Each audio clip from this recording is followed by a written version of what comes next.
let's welcome Professor Brown.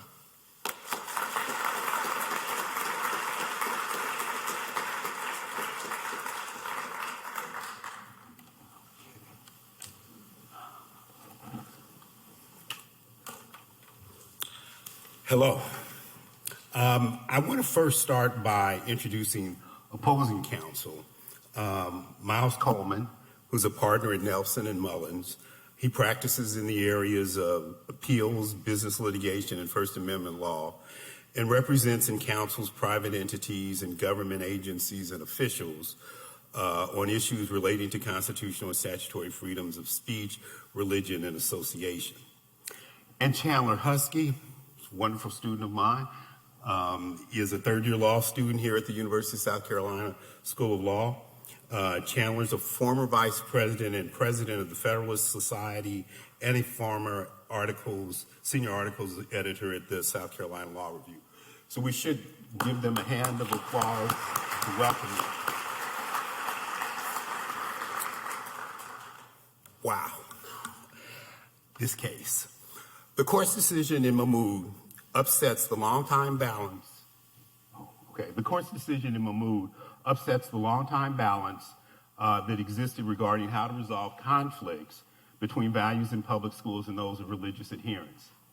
Any discussion of the implications of Mahmoud case must start with the recognition of the lack of judicial support for the expansive free exercise right the court recognized. The majority opinion written by Justice Alito primarily relies on two prior Supreme Court cases. First is the 1943 opinion in West Virginia versus Barnett. In the opinion, the court addressed a challenge to the application of the requirement that all public students, including Jehovah's Witnesses, say the Pledge of Allegiance. While Alito discusses the case as if the court's decision rested upon an interpretation of the free exercise right, the court in West Virginia actually rested its decision on a broader principle that made the right a right that applied regardless of religious beliefs. Indeed, 3 years earlier, the court had expressly rejected a free exercise challenge to the pledge by the Jehovah's Witnesses in Minersville School District versus Gobitis. Indeed, this is what necessitated the court finding a different First Amendment right in Barnett. The second opinion that the majority relies heavily upon is the 1972 opinion in Wisconsin versus Yoder.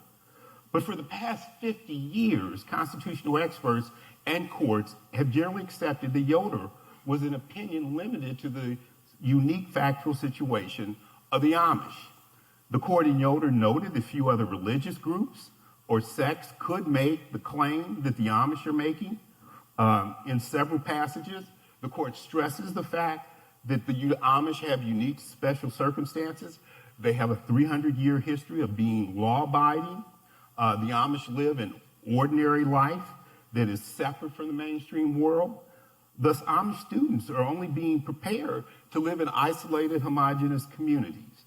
Another important distinction is that the free exercise right exempting the Amish children from compulsory school attendance beyond the 8th grade did not provide the administrative burdens that the free exercise right the court found in Mahmoud does. In other words, the court has never come close to recognizing the position adopted in Mahmoud, and the mere exposure of objectionable ideas could carry with them a very real threat of undermining the religious beliefs that parents wish to instill is a statement that the court had never made before. But regardless of the weakness of the legal support for the court's opinion, Mahmoud is now governing law, and not to put a crink in this debate, but as I said to the organizers repeatedly, inclusivity, or the I in DEI, always included religious sensitivity. Thus, I never really saw a conflict between the two.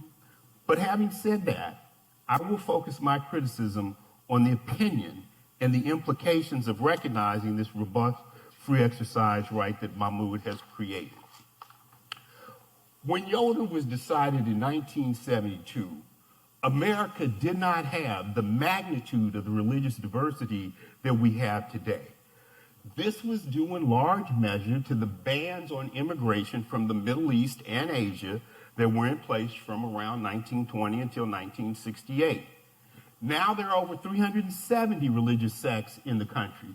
Providing religious adherents these kinds of free exercise rights raise serious questions about how much of public education could be disrupted because of the decision. For example,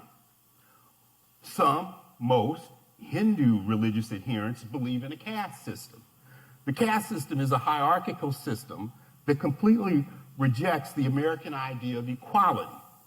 The higher one's caste, the more religious merit one obtained in prior incarnations that led to this privileged birth.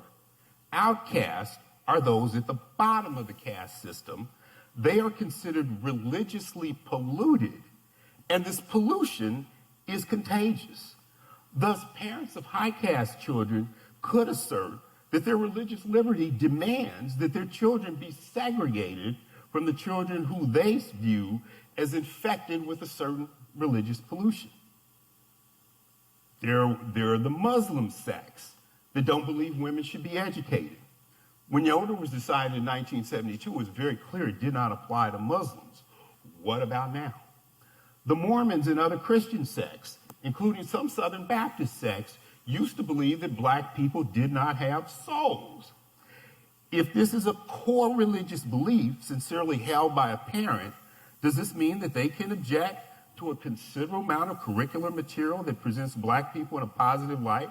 Or can they assert that their children should not be forced to share space with soulless people? The Nation of Islam believes that white people are inherently evil, that since black people are the original people, for the nation, the origin of white people comes from the selective breeding program that was created by the evil scientist Yaqub.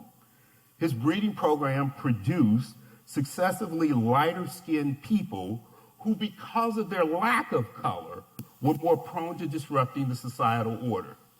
What free exercise rights should we grant to them?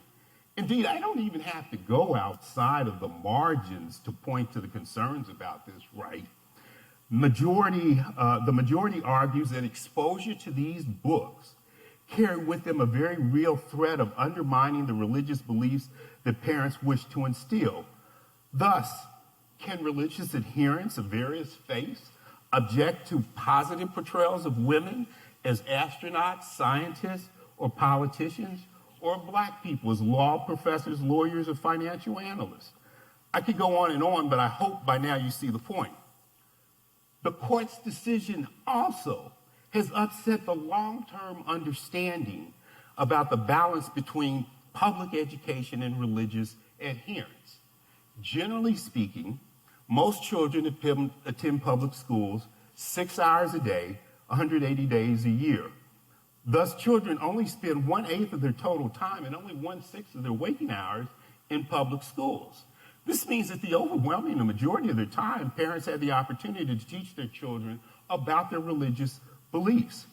But if children are to choose their own religion once they are adults, they must be exposed to religious ideas that are inconsistent with those of their parents.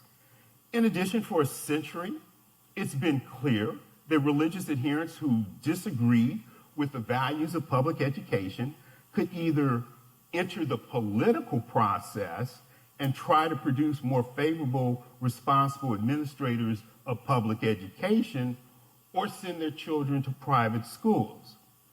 Obviously, the former is a problem for minority groups like LGBTQ community. Indeed, one study points out that nearly 2/3 of LGBTQ students feel unsafe in school because of their sexual orientation or gender identity. One can certainly expect that this is going to increase given this decision. But resort to the political process is not a problem for monotheistic religious adherents who collectively are a majority in our society. Indeed, in the most recent school board election in Montgomery County, the subject of this litigation, 3 of the 7 members were voted off the board. In other words, monotheistic religious adherents don't need the protection from the majoritarian political process that LGBTQ community members do. And as for the ability to send someone's children to private schools because of religious objections, this is precisely how we developed the Catholic school system. Given that 5 of the 6 justices in the majority were Catholics, one can't help but wonder how much their religious beliefs may have influenced this particular decision. Beyond these kinds of objections, the court's decision undercuts the dominant conception of public education. That is, it's there to advance society's notion about how children should be socialized so that they could become full-fledged adults and citizens with rights and responsibilities. In that regard, several Supreme Court opinions have stated that the primary purpose of public education is the inculcation of fundamental values necessary for the maintenance of our democratic way of life. In a society like ours that values individual self-determination, there will be law-abiding individuals who embrace beliefs and lifestyles that others find objectionable. Thus, the Supreme Court has recognized that one of the fundamental values is tolerance for diverse beliefs and points of view. But there is a chilling effect that this ruling will have. Many risk-averse educational officials and their lawyers will simply decide to delete material about the LGBTQ community from the curriculum, even material that doesn't run afoul of this right, although admittedly it might be hard to figure out what that is. This opinion will make inculcating tolerance of LGBTQ lifestyles far more difficult, if not impossible. How does one learn to tolerate alternative lifestyles if you never have your beliefs that they are objectionable challenged? And what is worse, the impact on the young children who are from the LGBTQ community, who see their classmates go off into different rooms when issues that touch their lifestyles are presented. It used to be that we cared about such impacts on all children. Now it's clear we care about it only on the right kind of children. Also, how can you have a democracy that is based on the free debate of ideas if individuals are shielded from being exposed to ideas they disagree with and because of their religion? But then beyond the religious issues, does this new right provide parents to go even further? As discussed, the court ruled in West Virginia versus Barnett that the right there applied to all students, not just religious students. And for West Virginia right to survive, the Supreme Court's 1990 decision in employment services, the court had to note that the right there rested on the combined rights, including the constitutional right of parents to control the upbringing of their children. If religious parents can decide what aspects of the curriculum their children should be exposed to, what about parents asserting their constitutional right to control the upbringing of their children, other than dealing with aspects of religion? These parents could object to their children being exposed to certain types of racial, ethnic, or gender issues, regardless of their religious beliefs. Indeed, one could easily argue that it is more important for parents to have control over issues of race, ethnicity, or gender than it is to have control over religious issues. After all, it's possible that a child as an adult will change their religion, but a child cannot, as an adult, change their race, ethnicity, or gender, at least given our current technology for the overwhelming number of people. I want to conclude then with one dire concern. Public education is still the main activity that unites all of us together as Americans in a common cause, a common purpose. Its importance in this regard has certainly, though, been eroded over the last 35 years. The end of school desegregation, which was clearly a national project, has lessened that concern about public education. The growing number of students attending charter schools, using vouchers to go to private schools has simply reduced the number of people who have a vested interest in public schools. And if parents are in control of their child's education through opt-outs, why should members of the public pay for education at all? Wouldn't it simply make more sense to only provide limited financial support to low-income students and let the rest fend for themselves? After all, taxes for public schools account for half of state and local taxes. So in short, this opinion, along with several others by the court, will further the dividing of American society into separate, distinct groups that do not really feel like they have much in common anymore. And that is a very long-term problem that all of us will have to deal with.